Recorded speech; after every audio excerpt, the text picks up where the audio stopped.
Telling the truth and keeping the peace, they're not the same thing.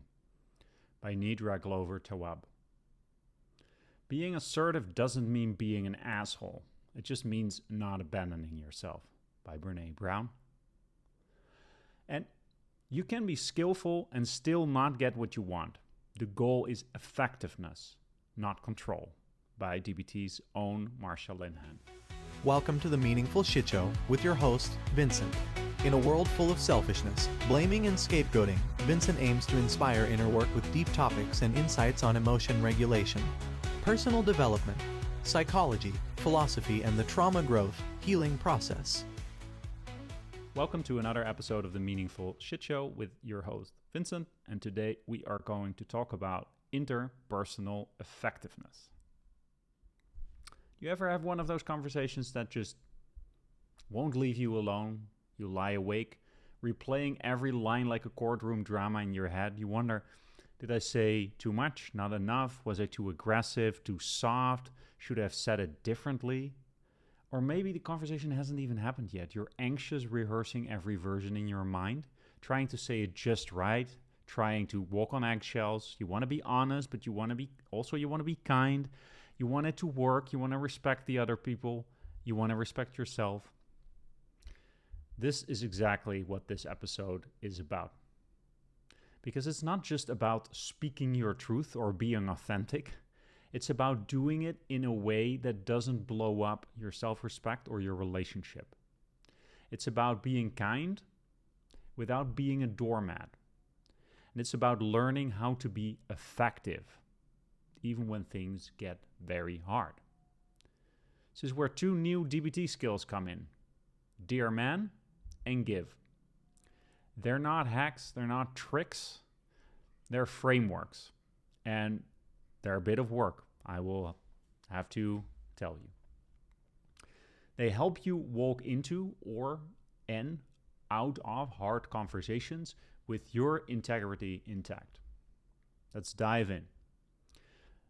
Dear man gives. This is the framework. It's another wonderful DBT acronym that may or may not make a lot of sense, but still, we'll make it make sense. So Dear Man Gives is a set of core skills in DBT's Interpersonal Effectiveness module, the one I haven't spoken about yet. It's designed to help you ask for what you want, say no to what you don't want, and do both in a way that maintains self-respect and preserves the relationships. It's especially useful when emotions are high or stakes are personal. In a way, it's a skill you never want to use because it's hard, it's vulnerable. But that doesn't mean preparing is a bad idea, although you probably don't feel like it. Every time that I have to use it, want to use it, I don't feel like it. I don't feel like having the conversation. It's hard.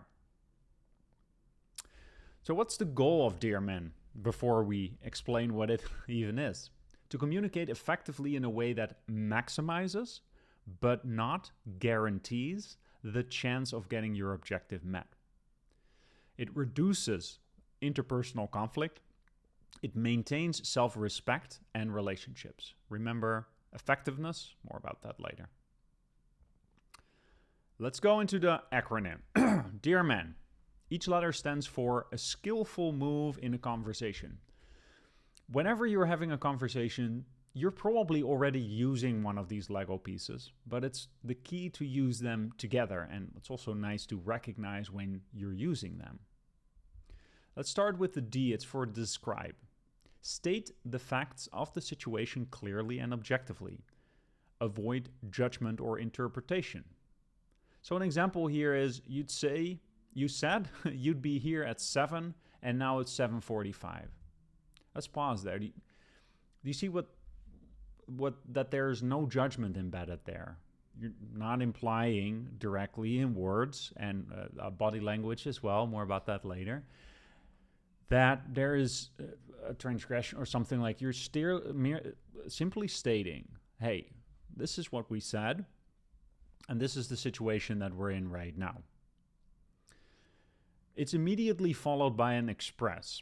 So not pausing here, letting the other person speak, because it's a half-formed thought in a way. So the express is share how you feel, what you believe using I statements. Using your own experience without blaming. An example is, I feel hurt and worried when you're late and you don't let me know anything.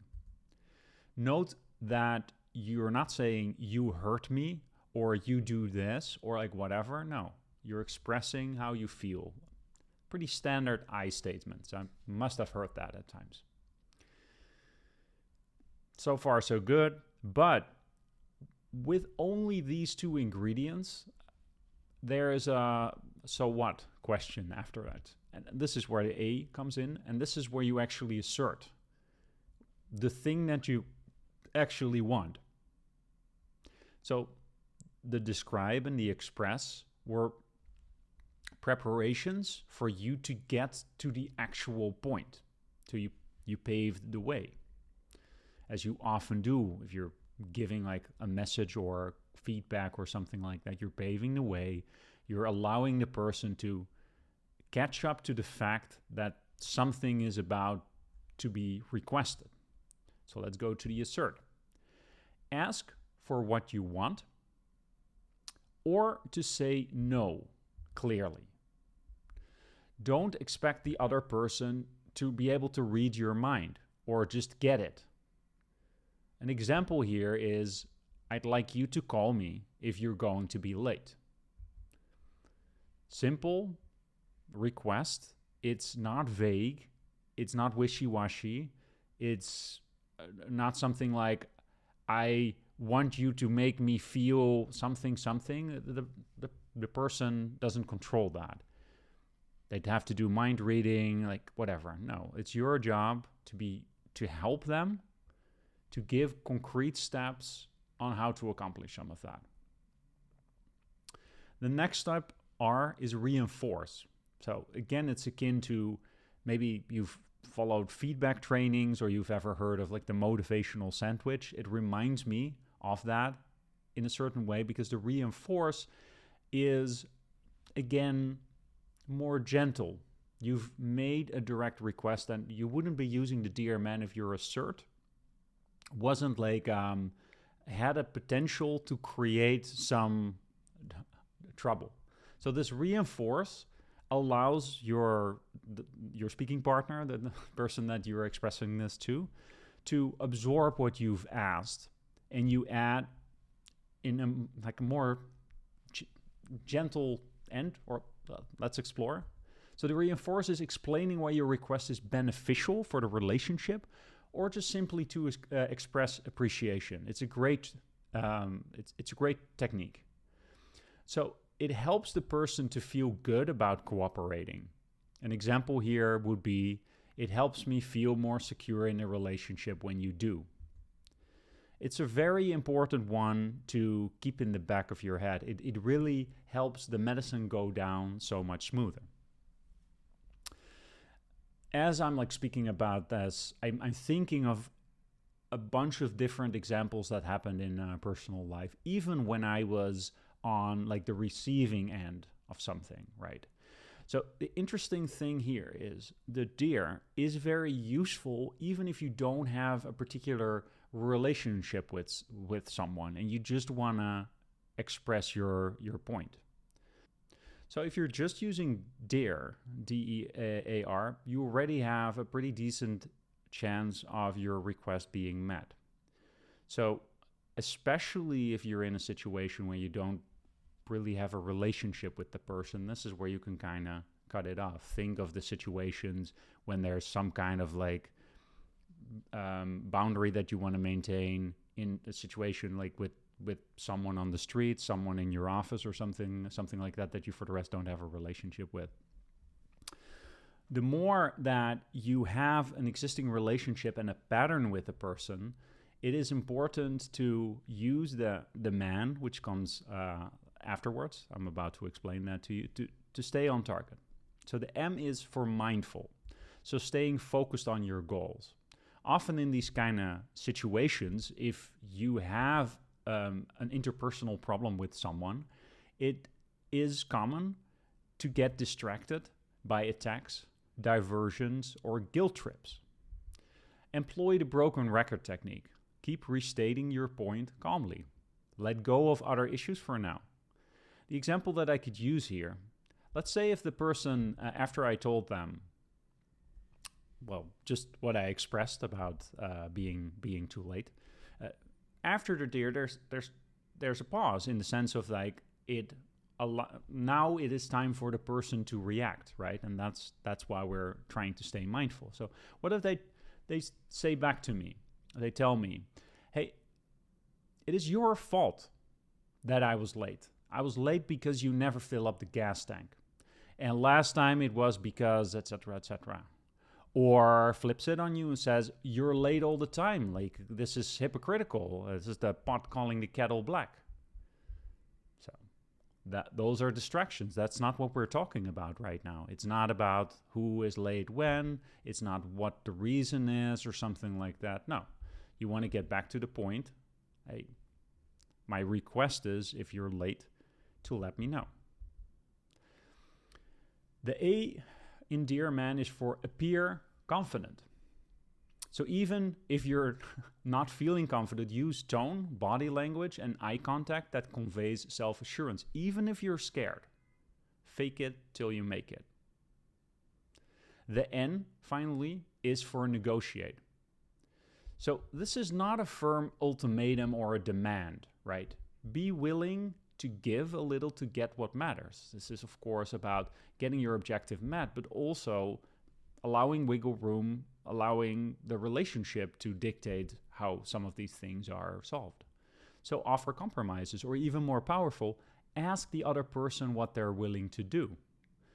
An answer for that could be is like, the request was like, I want you to call me when you're going to be late. And maybe the compromise is, I can text you when I'm going to be late, because if I'm already late, I'm like rushing, I don't want to get on the phone, but like I can send a text message. That would be a compromise that probably addresses the same concern here. So don't get too stuck on the specific outcome. Be prepared, but flexible. So Dear Man is best used when you are very clear about your objective. If your objective is not clear, it's going to be really, really hard to assert, because what exactly are you asking for? What's also important is being emotionally regulated, or at least trying to be. What we're going to explore later in the episode as well is that at one point, if you're emotionally dysregulated, employing the Dear Man comes down to stating, hey, I'm feeling overwhelmed, I need a break. Because being mindful would allow you to see that you're not in a state to have this conversation about this thing, because you're upset. That's not going to go well. You want to be both effective and kind. So what gets in the way? This is from Linehan's Factors in the Way of Interpersonal Effectiveness. Myths.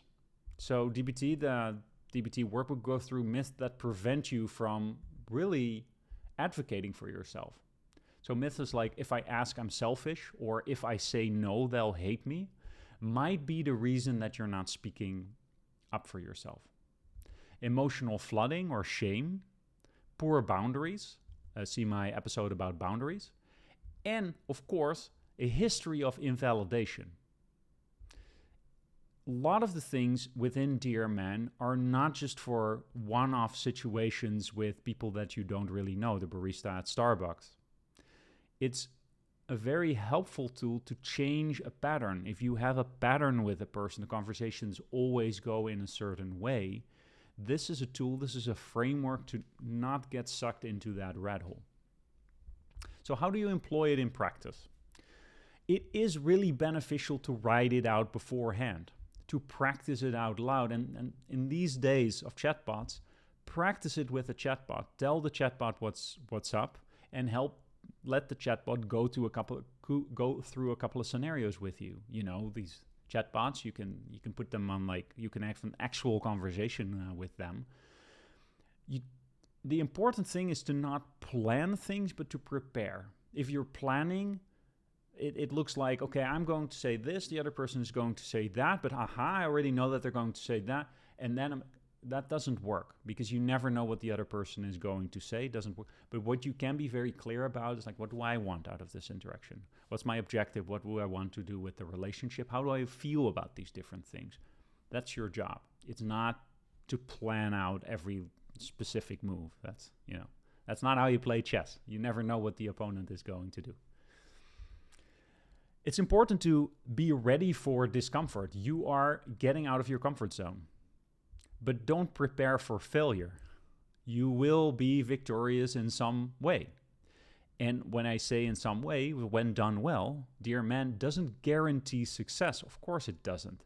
But it does guarantee clarity and self-respect. So your lowest bar is you walk away from that interaction respecting the fuck out of yourself for having done the work, having to put in, the preparation to give this the best chance of succeeding.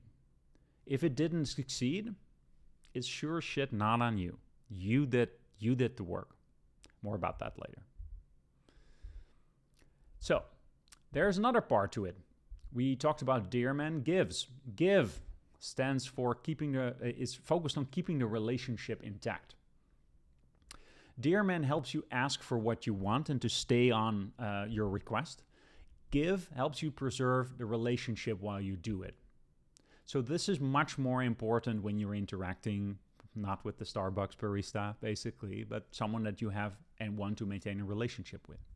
It's especially powerful when the goal isn't just to get something done or, say no to something, but that the goal is to stay close, stay kind, stay connected. What you really want is the connection, which often the case in these squabbles that couples have. It's really about connection.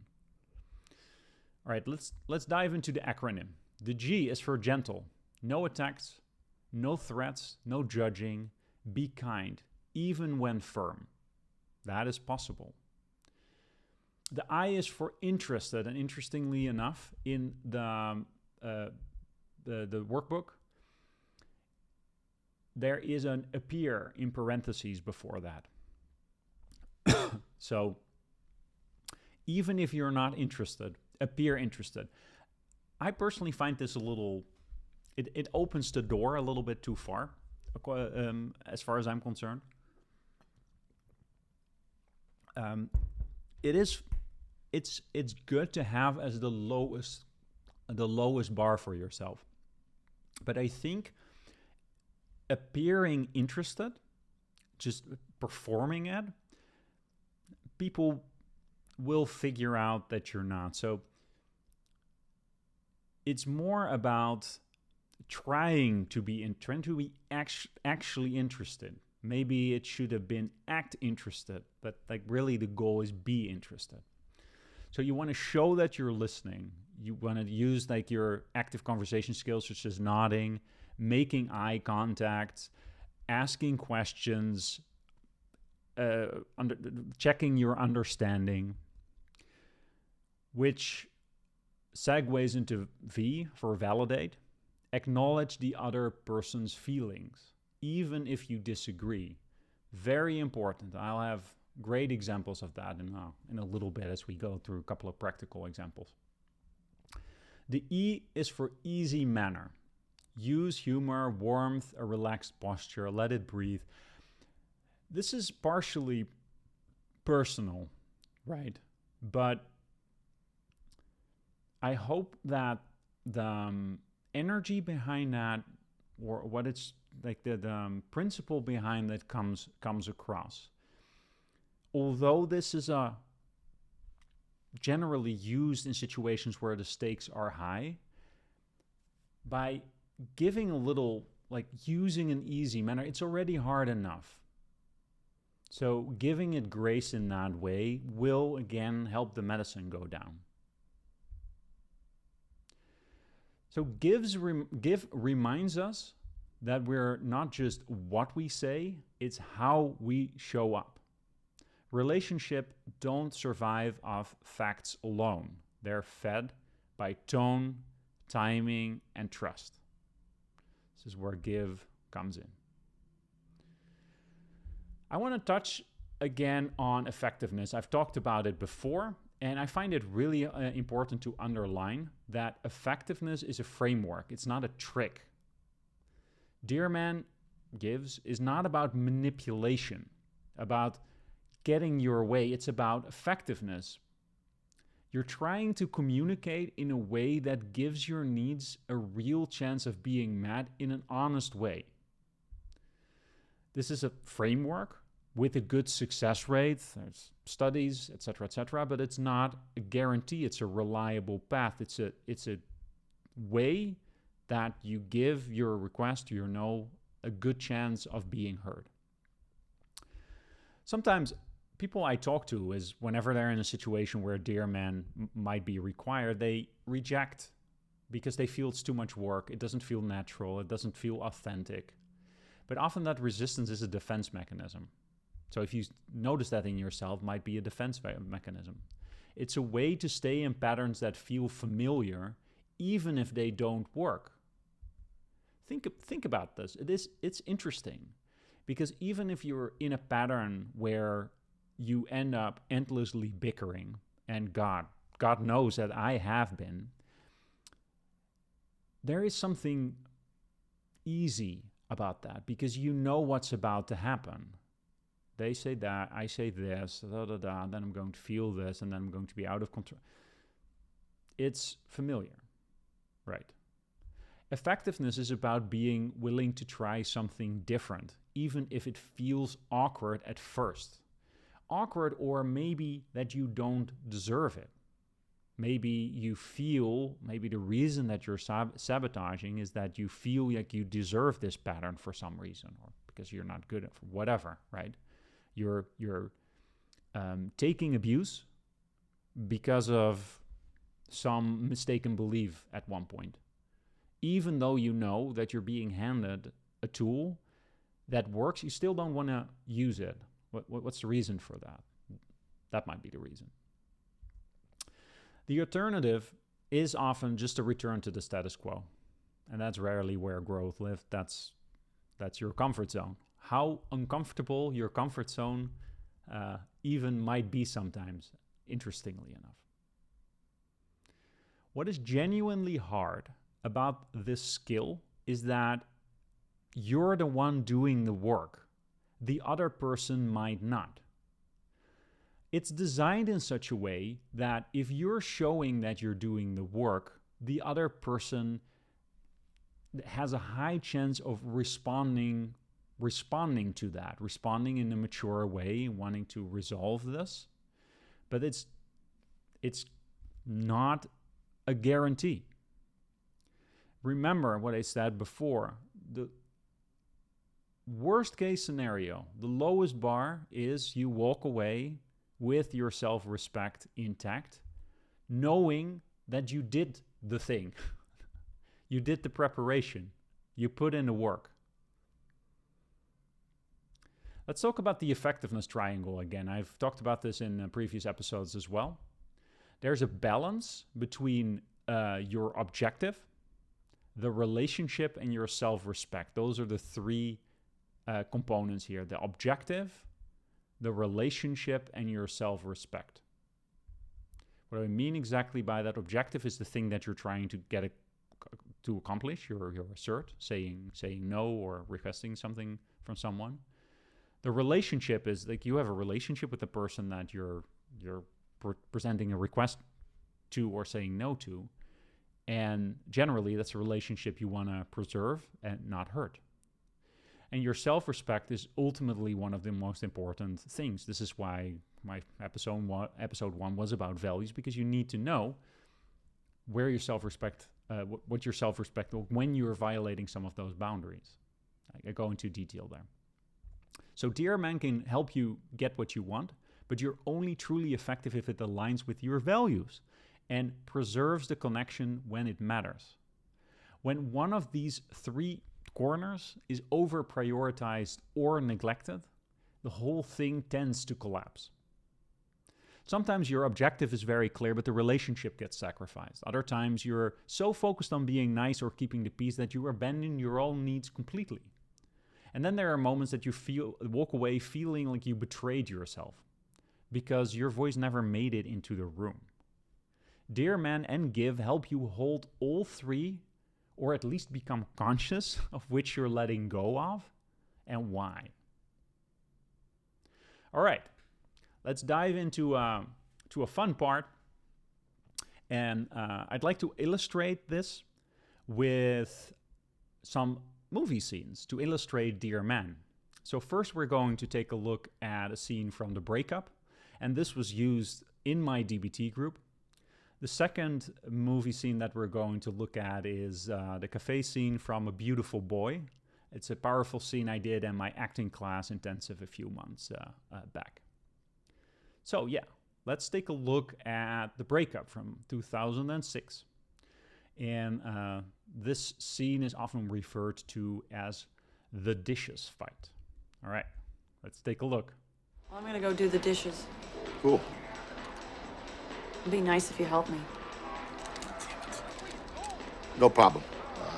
We'll get them a little bit later. I'm just gonna hit the streets here for a little bit. Gary, come on. I don't want to do them later. Let's just do them now. Take 15 minutes. Oh, honey, I am so exhausted. I just honestly want to relax for a little bit. If I could just sit here, let my food digest, and just try to enjoy the quiet for a little bit. Get some. That's what happens. And we will, we can clean the dishes tomorrow. Gary, I don't like waking up to a dirty kitchen. Who cares? I care, all right? I care. I busted my ass all day cleaning this house and then cooking that meal, and I worked today. It would be nice if you said thank you and helped me with the dishes. Fine. I'll help you do the damn dishes. Oh, come on. You know what? No, that's not what I want. You just said that you want me to help you do the dishes. I want you to want to do the dishes. Why would I want to do dishes? Why? See, that's my whole point. All right, awesome. Again, this is used in DBT circles a lot. And to a certain extent, it's a pretty easy example. Again, like this is from The Breakup with Jennifer Aniston and Vince Vaughn. I recommend that you watch the entire movie to appreciate it in context. The scene doesn't end here, but otherwise it would have taken up too much time. Well, I'll talk through it. So let's go through it and take a look at what the objectives are here. So if we look at Brooke, played by Jennifer Aniston, so her objective is that she wants Gary to help with the dishes, but it's of course not really about the dishes, it's about wanting to be seen, appreciated, and supported.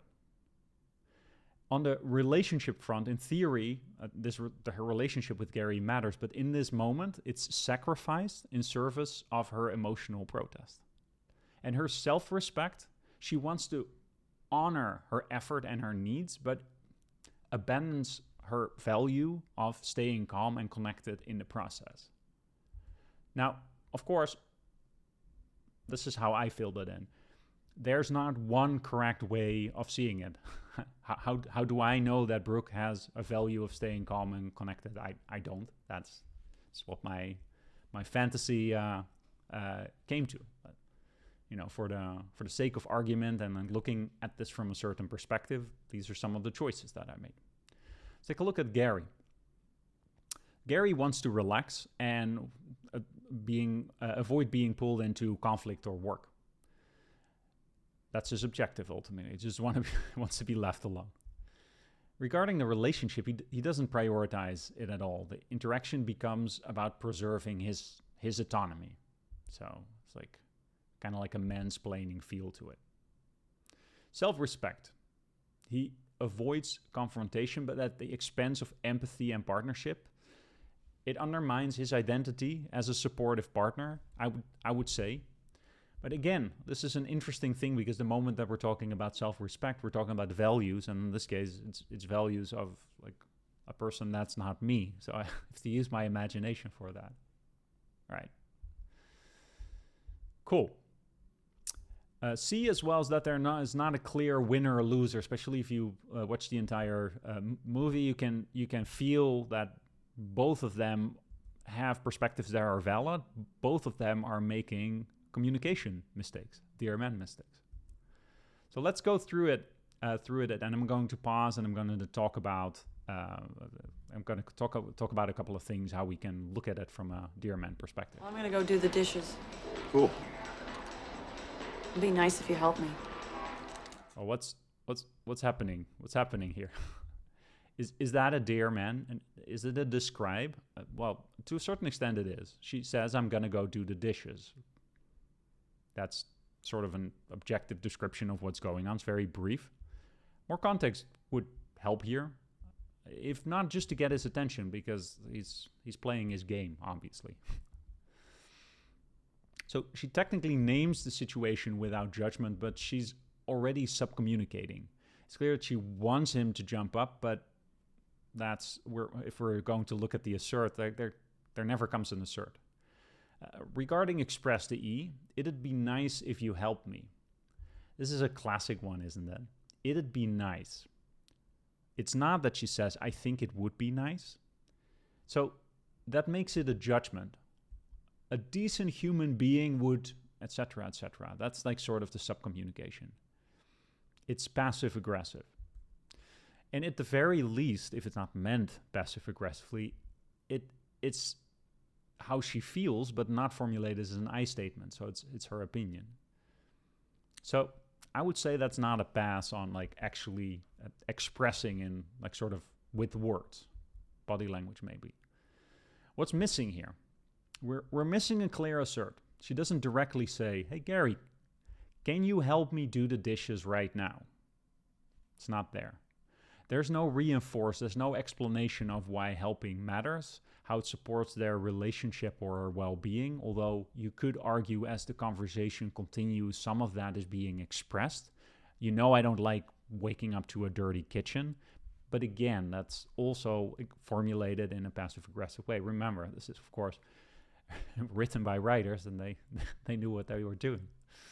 So how could a dear man have sounded like and made this scene very uninteresting, because then there's no drama, and who would want to watch that? For example, Gary, can you pause the game for a second? Allow, to get someone's attention. Hey, the dishes haven't been done, and I see you're already relaxing. I've been on my feet all day, and I want to relax soon too. Could you help me do the dishes now so we can both be done and unwind? It helps me so much when we knock these things out together. You feel how different that is? To me, that it's just completely different. Note that we're mainly talking about dear men, mostly dear in these situations because they're individual lines. The man and the give, they're more like superimposed over the entire interaction, so I'll touch more upon them towards the end.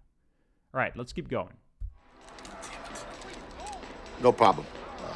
We'll get them a little bit later. I'm just going to hit the streets here for a little bit. Gary, come on. So let's start in the beginning. When Gary says no problem, I'm just going to hit the streets here for a little bit. This is already a miss on the dear man front. Remember that the dear man can also be used to say no. So all that Gary does here is like sort of a soft, assert, vague thing. He doesn't say no. He said, oh, yeah, sure, I'll do them in a little bit. You could see it as some kind of half-ass negotiate, but like not really. If Gary would be more mindful on this, or use the dear man to respond, would say, we do still have a bunch of dirty dishes to do. I hear you, I'm feeling totally wiped too. I want to decompress for a little bit. Would it work if I helped in 30 minutes or if we divide the task? Completely different. Like, note that we don't exactly know what Gary's emotional state is, and his feelings, just like her feelings, they're valid, and it helps. I'll get more to give later to validate these things. Well, then the interaction continues, and to a certain extent is what Brooke then does when she says, "Gary, come on, I don't want to do them later. Let's just do them now. They'll take 15 minutes." It's kind of like a longer repeat of what she said in the first place. This is what you often see, because partially in these kind of interactions, the ideal situation is in a romantic partnership is that I just look in a certain way. My partner knows, oh, I know exactly what you want, right? You want to say as little as possible so that you don't have to do the work, the other person has to do the work. And as they're not picking on the cues, it becomes more, bigger and bigger and bigger over time, what's being communicated, right? How Gary response, honey, I'm so exhausted, I just honestly want to relax for a little bit, etc., etc. And we can clean the dishes tomorrow. It's also very much like sort of a repeat with a little bit more detail than before. So let's talk about what Brooke does. Brooke adds the assert, but not as a question, but more as like a request, I would say. So, right, it's a suggestion more. Let's do the dishes, Not like, hey, I would like you to do the dishes. So it's not very super strong. Gary at this point in his response adds express. He talks about how he feels, but for the rest communicates exactly the same. A wishy-washy half commitment. So this is not a true assert. So the previous rewrite, when I did, is like, this is how it would be able to look in a dear man scenario. The previous rewrite 100% applies because they're still talking about the same thing. All right, let's keep going. Try and enjoy the quiet streets here for a little bit. Gary, come on. I don't want to do them later. Let's just do them now. Take 15 minutes. Oh, honey, I am so exhausted. I just honestly want to relax for a little bit. If I could just sit here, let my food digest, and just try to enjoy the quiet for a little bit. Get some. That's what happens. And we can clean the dishes tomorrow. Gary, I don't like waking up to a dirty kitchen. Who cares? I care, all right? I care. I busted my ass all day cleaning this house and then cooking that meal, and I worked today. It would be nice if you said thank you and helped me with the dishes. Fine. I'll help you do the damn dishes. Oh, come on. You know what? No, that's not what I want. You just said that you want me to help you do the dishes. I want you to want to do the dishes. Why would I want to do dishes? Why? See, that's my whole point. Isn't this fun? All right, so we go through a couple of things more. So it's a repeat. So we do see some describe happening, describing like sort of objective situations about the fact that there are dishes that need to be cleaned. And there's a lot of indirect expresses. So they're not I statements being used. There's more like statements as in it would be nice if, etc., etc. So they're passive, not quite asserts. And as we're looking at give later, of course, the entire body language at this point is off. Gary's being aggressive. Brooke is that's not in a cooperation mode. She's clearly over it. So we could go on, but it's clear at this point we're writing a vicious circle, and this is exactly the point here. What we're seeing as this escalates, and if you would keep watching the entire scene, if you get the movie, you see that it even goes even further all over the map. So we're not mindfully staying, if we're talking about the man, on this subject, the subject that the dishes need to be done, because of course it's not about the dishes, actually. It goes all over the place. From the dishes, it goes to that Gary didn't pick up the lemons, and then it goes on to like that they're not going to the ballet, or that she's not getting flowers, like whatever. It goes all over the place, which is very, I love what the writers did there, because it's relatable. You're just like starting to like both get these random things out of the closet and like throwing mud at each other. So it's not mindful what's happening here. I would say that neither of them in this interaction, we're talking about the man now, appear particularly confident, like their body language is off. And certainly there is no negotiation, which in this situation could have saved this, right? Because both what Brooke wants and what Gary wants, they're both valid perspectives, and as they would be able to negotiate on that would be great. All right. So what's the lesson here? I mean, there's multiple things going on. Partially, Dear Man, like looking at that from that perspective is wonderful. But it's also like a little bit of a lesson in a scene like this is that like, even in normal couple fights, emotional bids often come disguised as choices, right? It is not about the dishes, right? And that is an insight that Gary could have had, but it's also that Brooke could have had herself by, like, this is always the interesting question is, whose job was it here to employ a dear man or like, you know, to put in that extra effort? Who's to say? When you don't use dear man to clarify the ask and the reason behind it, you leave space for misunderstanding and escalation. That's exactly what we see happening, of course. Also, logic doesn't mean shit here. You know how Gary says, like, why would I want to do dishes?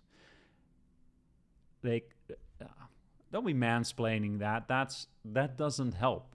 Like pointing out that someone logically doesn't make sense, that doesn't help. That's some kind of like power play in a way. It's like trapping someone. It doesn't help. It's not in the, if we're talking about the give skill, it's not in that alignment at all.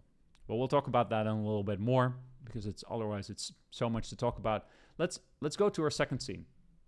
So I really I think this is a very beautiful scene, how that's played. The café confrontation, directed by Felix van Groeningen. So it's based on the memoirs Beautiful Boy by David Sheff and Tweak by Nick Sheff. So this is actually father-son. This more or less happened.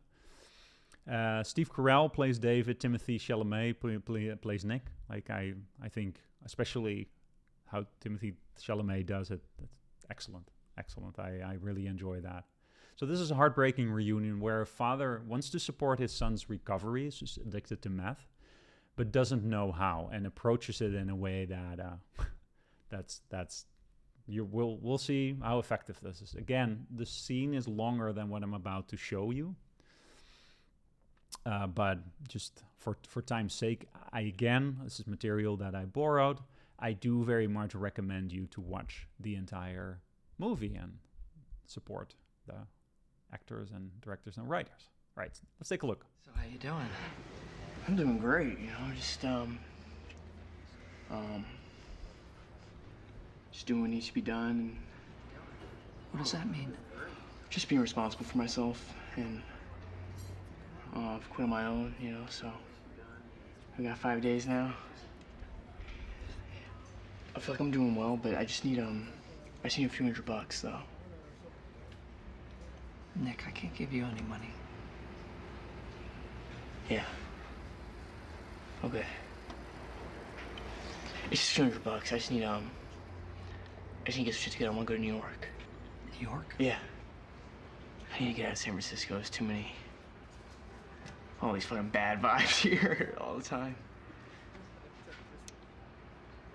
Yeah, I just need a few $100. Why don't we just have lunch and talk? We can do that, right?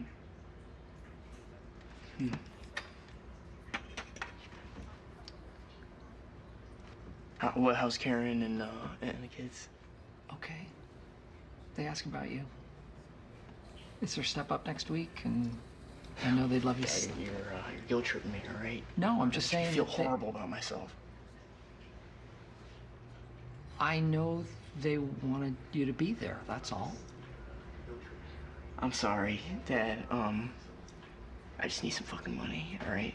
So please just give me some fucking money. Where does this end?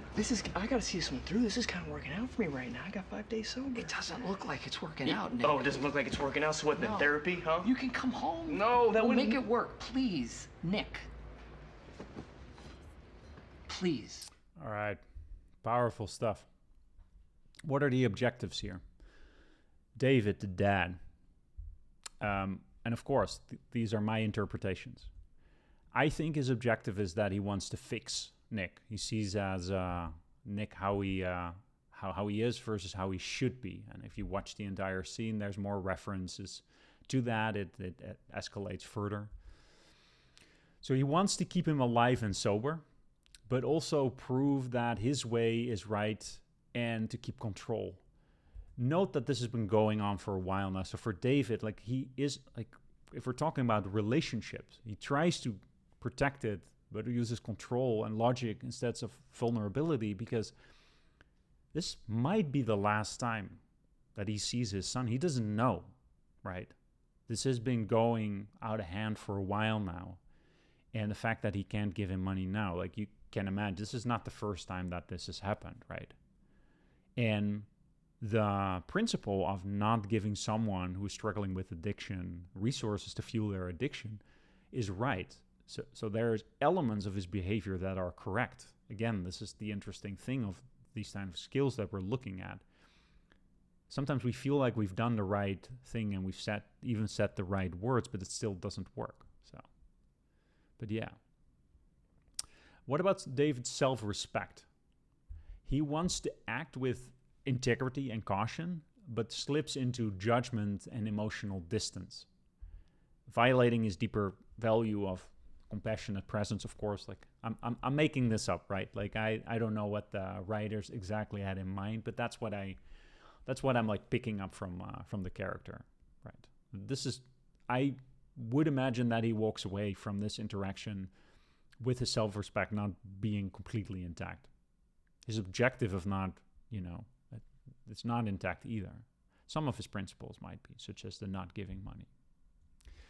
Let's focus on Nick. What is Nick's response, what is Nick's objective here? Well, it's pretty straightforward. He wants money. He says that multiple times. But under that, you do see that there's a desperate bid for control, there's independence, and there's proof that he's doing okay.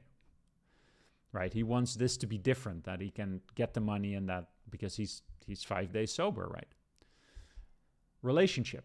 The relationship with his dad doesn't really seem to be a priority, right? The ask is transactional. It's getting increasingly aggressive. And his self-respect, well, he's trying to affirm his capability, but he ends up begging, justifying, guilt-tripping, violating probably his deeper value of dignity. Of course, he is struggling with withdrawal. So in this situation, this is one of the examples where for Nick, it's probably very hard to do something like Dear Man. That's one of the starting principles that we spoke about.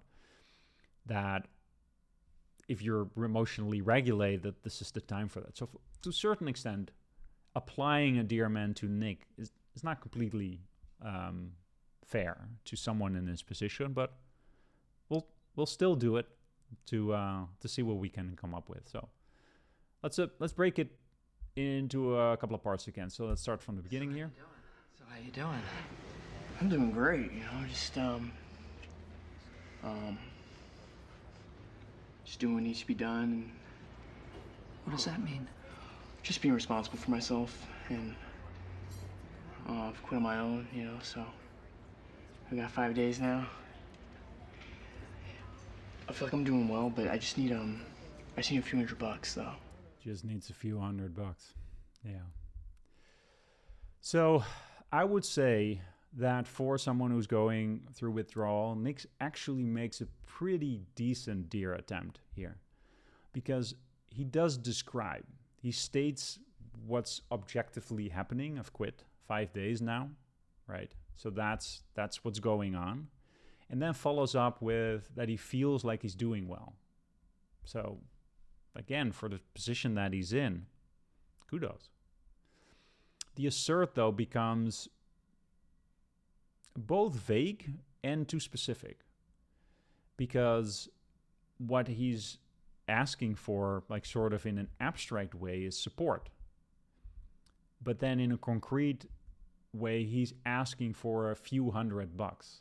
And why a few $100? Like that's then for something specifically as getting money is like vague again, which is weird for someone who is struggling with addiction, because what's the exact amount? What are you exactly going to? So it's a half-assed plan is what it comes down to. And of course, David picks up on that, right?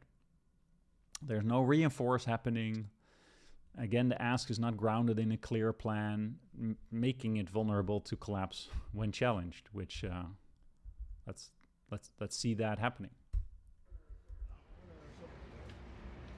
Nick, I can't give you any money. So actually, Nick, I can't give you any money. David is in a different state than Nick, so he could have employed Dear Man well. The only thing that he's doing well is asserting a boundary, and this boundary he knew beforehand that he had this boundary, right? Because we can safely assume this is not the first time that this happened.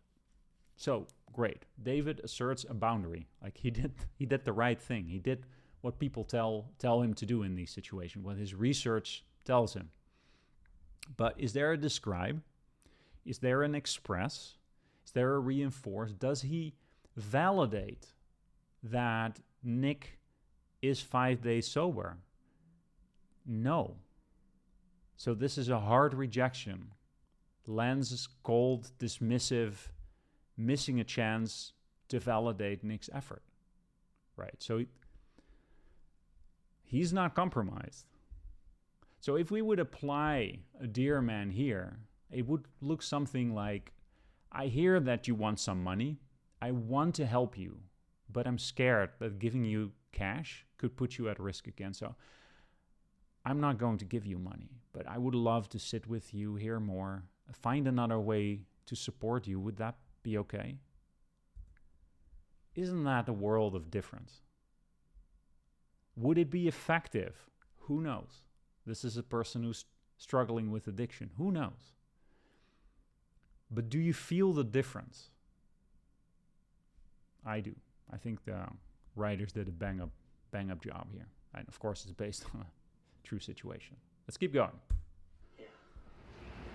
Yeah. Okay. It's just $200. I just need to get some shit together. I want to go to New York. New York? Yeah. So Nick doubles down here. There's no new emotional expression, no reinforcement of trust, safety, just a repeated vague plan. So it signals more desperation than stability, so it's not what he was going for. And think back of what we looked at the breakup. Similar situation.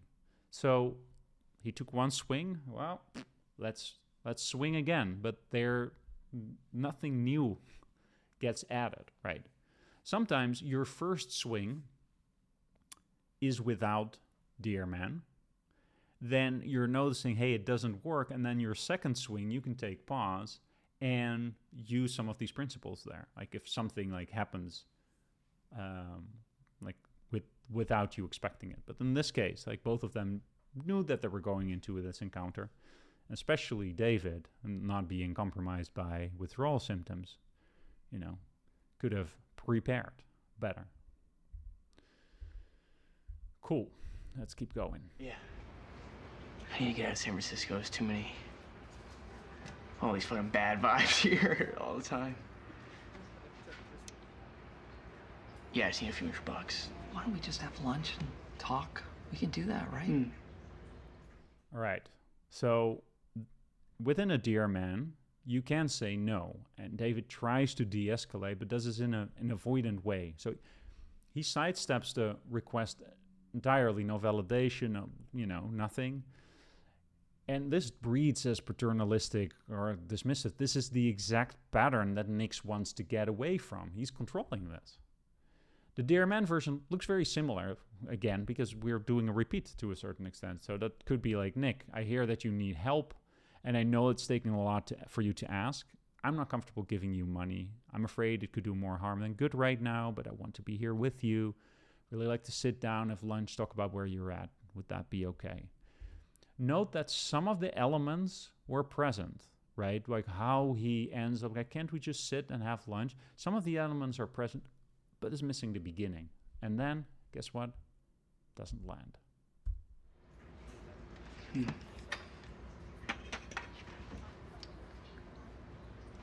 How's Karen and the kids? Okay. They ask about you. It's their step up next week, and I know they'd love you. You're guilt tripping me, all right? No, I'm just saying. I feel horrible about myself. I know they wanted you to be there, that's all. So we see what's happening here. Although we haven't spoken that much about the man aspect yet, the mindful, appear confident and negotiate. Nick's not mindful here, and we can forgive him for this, of course, being in the state that he is. He doesn't stay on topic, right? Gets very easily distracted by something else that triggers him. So asking about how are Karen and the kids, to a certain extent, already starts that, because that hurts his confidence in this situation. Because if he was confident about his ask, he would stay on the topic. And now he's, going about it in a roundabout way. That doesn't help confidence.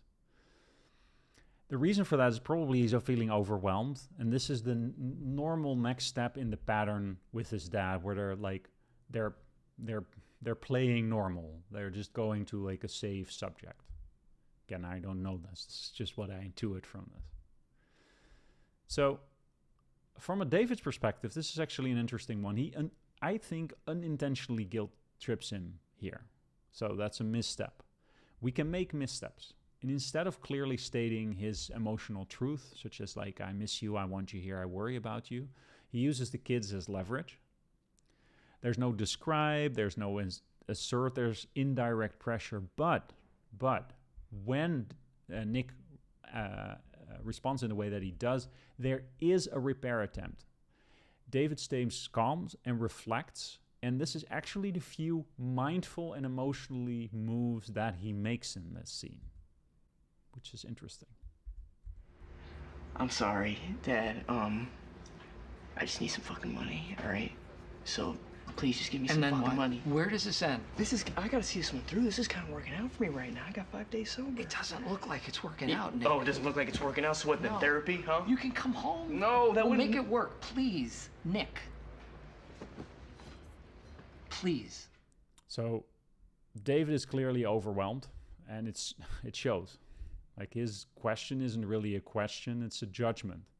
It cuts off connection, expresses fear as control. So his core is fear, and he's masking with control, which is based on, watch the rest of the movie and whatever.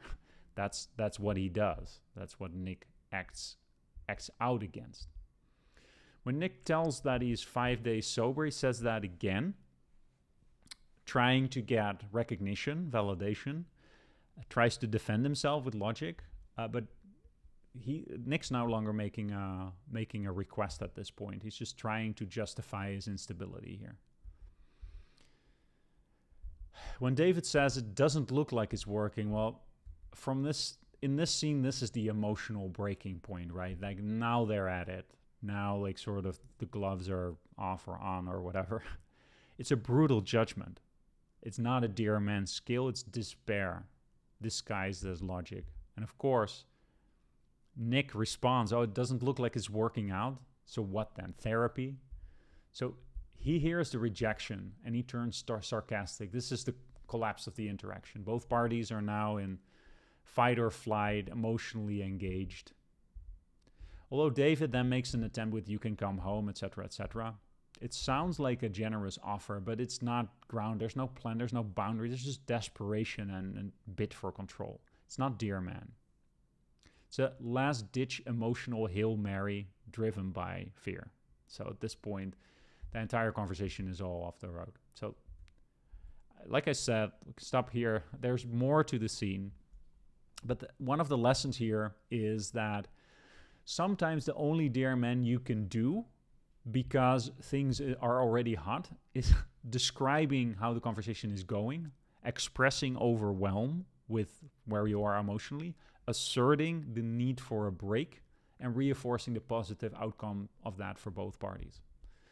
This is a lesson that definitely really, really applies for me as well, because I definitely in relationships in the past, and let's hope that it stays in the past, have been vulnerable to that. Being really, really hard to assert that, to assert that you deserve to take that break, that we don't have to get into it right away, and then negotiate on when are we going to talk about that. So overall, if we take a look at this entire interaction, and by the way, it takes me back a lot. Like I said, I did this scene in acting class in an intensive, so I remember all of my co-students going, and like I read for people, and I've been both David and Nick in these situations, so it feels very powerful for me. Strong memories. So thanks for going through that with me, or experiencing that. So if we take a look at the man aspect, the mindful, appear confident, and negotiate, we see that mindful is violated for Nick. He's there to ask for support. He's not getting it. And you could argue there's an implicit negotiate. So from David, because he wants money, but David wants to support him in a different way. So you could see that as somewhat of a negotiate. But Nick is not having that. What then, Dad? Therapy? Or you can come home, Nick. Yet no. I think both do a decent job of appearing confident at the beginning, but it clearly breaks down, right? They did fake it in the beginning. It's understandable for the impaired Nick, not as excusable for David, although we can have understanding for him as well, because he's not sure if this might be the last time that he sees his son alive. This is how it is when you have a child that is addicted to substances. So it's tough. So my heart goes out to both of them. Remember, it's a real situation that happened. And again, if this is interesting to you, both of the books, I'll leave something in the show notes, I guess. But it's a beautiful boy. You can find it. Cool. Now let's do a personal example. So my personal example where the first time that I learned about this skill and really applied it is a while back, an organized Saturday running group that I went to. Every week we would go running and then have brunch somewhere. And one of my friends there, and one of the regulars, got basically aggressive. They tried to pull someone of an electric bike on a path where my friend was of the opinion that those vehicles were not allowed. And he was zooming super close past the group, and granted, that person was being an asshole in my estimation as well. But the fact that my friend was yelling and started pulling him off his vehicle, that crossed the boundary for me. So it shocked me. At the moment, I didn't really address it, as I tend to not want to, ruffle any feathers. But I did not feel good about that afterwards. So after the fact, I went down and created a Dear Man. And what my message is just wanted to touch base on you pushing that guy on the motorized bike last week during run group. Although I felt annoyed by him being rude and breaking rules as well, I felt a lot more uncomfortable when the altercation happened, and it's been on my mind in the past few days. If something similar happens in the future, I would really like it if you could choose chill over conflict when you're around me. If you could respect that, I would be relieved and looking forward to seeing you next run group. Thanks. I mean, when I reflect on that, I could have gone better. It's kind of lengthy. It kind of has there's an implied ultimatum there. If you could do that, I would be relieved and looking forward to see. There's what I'm almost implying there. If you don't do that, I'm not going to come, or something like that. So as it is with these things, there's always improvements to be made, but still, I'm proud for speaking up. And in this situation, it went very well. So actually, my friend reacted to that, very understanding, and not an issue, never happened again. I have another example, which happened, actually is very interesting. It happened to me 2 days ago at my co-working space where I work out of, which was especially interesting because I'm part of a DBT group, as I've mentioned for a while, but I've taken a break because there were other things going on in my life. So as I came back to the group, guess what skill they talked about last week? Dear Man. So, and then the day before that, what happened to me in my co-working space, so I work out of a very nice co-working space. I like it a lot. And there's various different areas. Some of the areas, they're silent areas, so you're not supposed to have conversations out loud. And some of them they tend to be on the quiet side, but you are allowed to have phone calls there. And I tend to have to be on phone calls a lot. I have the membership specifically so I can take my phone calls there. So this was like a relatively chill half-hour call, first call of the day. Afterwards, another member comes up to me and asks me, not in a perfect dear man way, but in a decent way. It's like, hey, if you're taking a call, would you mind going to the call booth? There's a call booth over there. I was taken aback because I know about the call booths, but what I said at that moment is like, no, well, actually you're allowed to have calls here. You can, there's like this spot over there where you can go if you want like a silent situation. But I got some pushback on that and said, well, we can go to the front desk. We can ask them about that. Like, that's not a problem. Like, because partially in these situations, you don't have to come to me. You can go to the authority if you think that something is not allowed. But what became clear is that he did know that it was allowed. And then the next thing he said is, oh, but that guy over there just took a call, but then he went outside and was considerate for the rest of the people in the group. There's already like something passive-aggressive in there, because what's implied there is that I was the one who isn't considerate. I gave pushback to that in the sense of like, I'm here to take calls here, so I'm not going to go like someplace else. These are the rules. I am following the rules.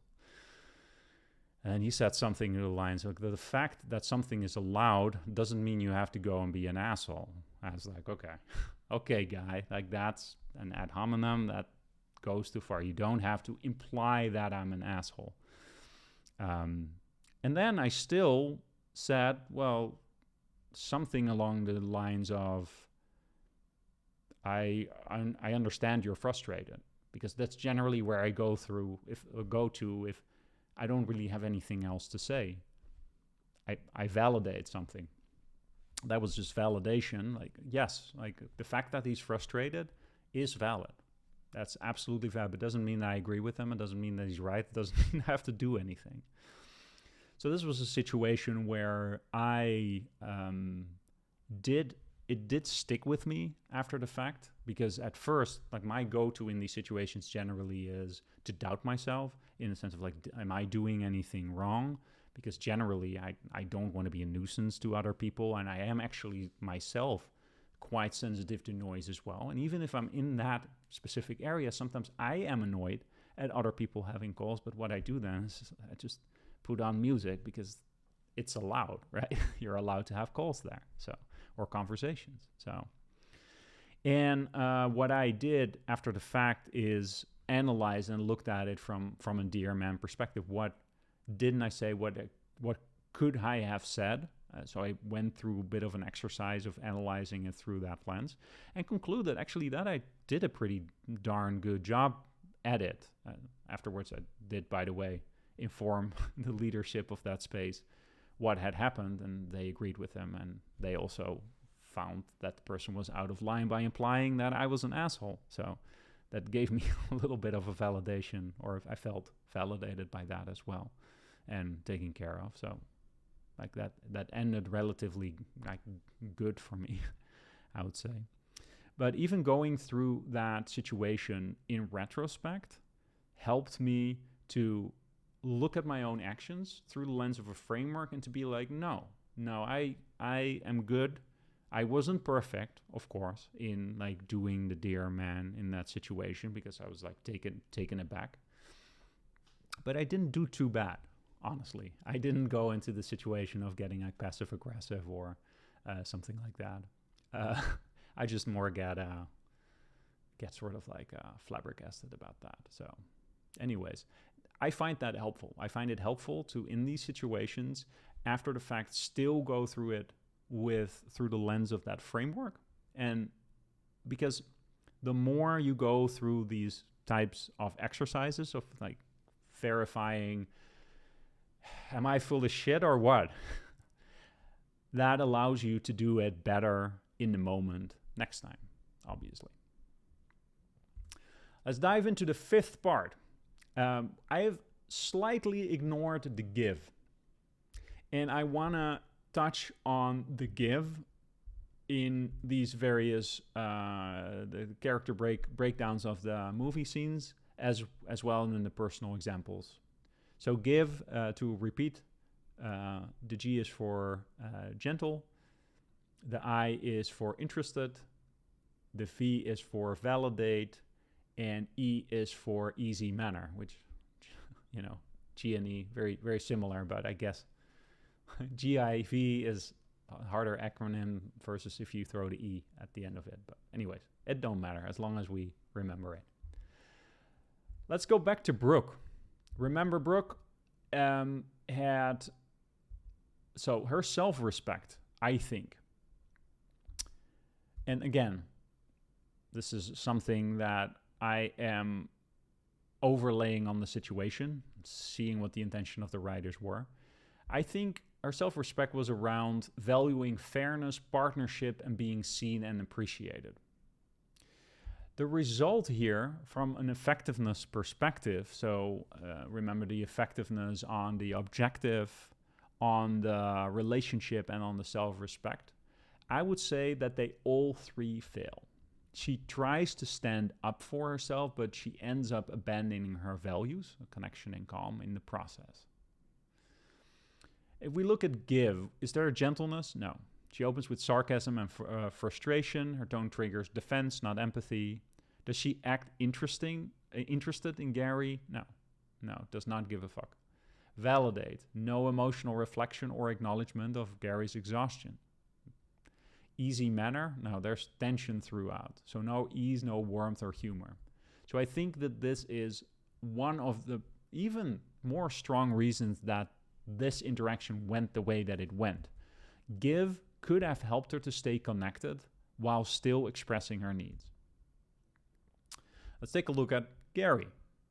So his self-respect values are around autonomy, being easygoing and not being controlled, I think. The result, he actually wins. He wins the objective because he doesn't have to do the dishes. But the cost, connection, and quite possibly his self-image. Was he gentle? Kind of. He's casual, not aggressive in the beginning, but he becomes aggressive, and it feels dismissive. Is he interested? No, he is not interested in Brooke's emotional world at all. Does he validate? No, there is no recognition of Brooke's effort or stress, none of that. Does he have an easy manner? Maybe slightly easy, but it's also too aloof. It reads as, I don't care. So, no, that's not a pass. His lack of give makes his no feel invalidating rather than collaborative. How about for Nick? His self-respect is around wanting to be seen as capable, independent, trustworthy. The result is for him, all three fail. He wants dignity and trust, but the way he asks backfires emotionally and relationally, so he doesn't get his objective met, he doesn't get anything, the relationship suffers, and his self-respect very probably suffers as well. Is he gentle? At times when he's asking about Karen and the kids, but he gets more frantic and aggressive as the scene goes on. Does he act interested? No. He asks nothing about David. It's about him. Does he validate? No. He's not validating anything that David is doing. Does he have an easy manner? No, there's a high emotional volatility, no lightness or patience. Again, we have understanding for Nick because he is he's trying to kick an addiction.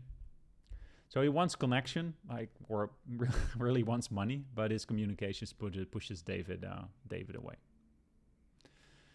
How about David? He values being a responsible father, holding boundaries, and protecting his son from harm, I think.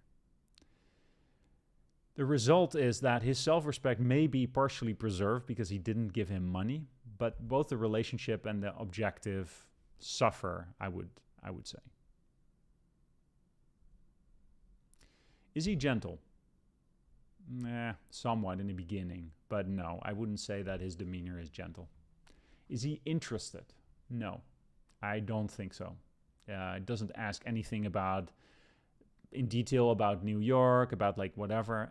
There might be great reasons for that because he knows that he's not going to get a straight answer. That's all good. But that's what's up. That sets us up for failure. Validate. Misses an opportunity to acknowledge Nick's 5 days sober. Like that's a big one, I think. Even if this happened many times and he doesn't trust that anymore, it's still, this in isolation is cold, man. Easy manner? Not at all. Tense, formal, guarded? So no, not a surprise that it went the way that it did. David's attempt at boundary setting just lacks the warmth or presence needed to keep the relationship open. Let's start rounding up. What does all of this teach us? I think there is a high cost of not using the dear man early or stopping one of these interactions. What we've seen in a couple of these examples is that when you start an interaction not using the dear principle, you tend to repeat it a couple of times and you're just spinning your wheels. I think we also learned how to recognize when it's no longer useful. Because remember, there are boundary conditions when you use a dear man. Do you use a dear man when you're like having a panic attack? Or no, that's not the right timing for it. So as you dive into getting into a situation that it becomes emotionally intense, that tool doesn't really work anymore. So it's important in your head to create like sort of a marker, a line in the sand, where you still can say, hey, I'm feeling overwhelmed right now. I'm noticing that I'm feeling overwhelmed.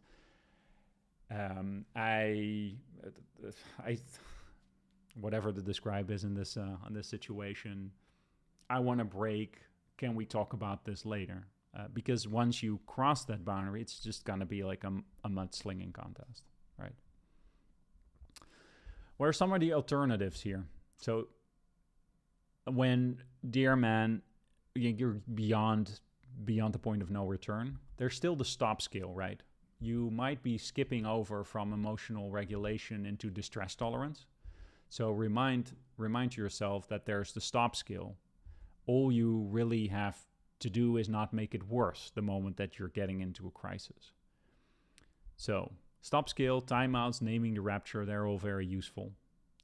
Don't use the dear man as a weapon, hiding behind it without meaning it, right? That's sort of the worst, right? I learned a new tool and I'm using it, but you're not using it now. Just to be a better person than the other person, it doesn't work. Don't do that. Cool. All right. So, dear man is not about getting your way. It's about making sure you show up with clarity, with self-respect, and with an actual chance to connect. When it works, it's because it's grounded. When it fails, it often tells you something deeper, that the relationship, the timing, or the emotional state might need something else first. Sometimes the most effective thing you can say is, I'm overwhelmed, I need to take a break. That's the lesson that I really want to sink in. I think I mentioned it 3 times now. And sometimes we don't get to tie it up neatly. That doesn't mean the skill failed. It means you chose to communicate with integrity, and that is ultimately what matters. Thanks for tuning in. If this resonated, feel free to share it with someone else who's ever said, I said the right thing, why didn't it work, or something along those lines. I hope that the format of taking a look at a couple of examples from movies helped for you. It was very, very effective for me because, of course, these pieces of dialogues are written by writers and they spend a lot of time on that for specific reasons. So thanks for tuning in. Catch you next time.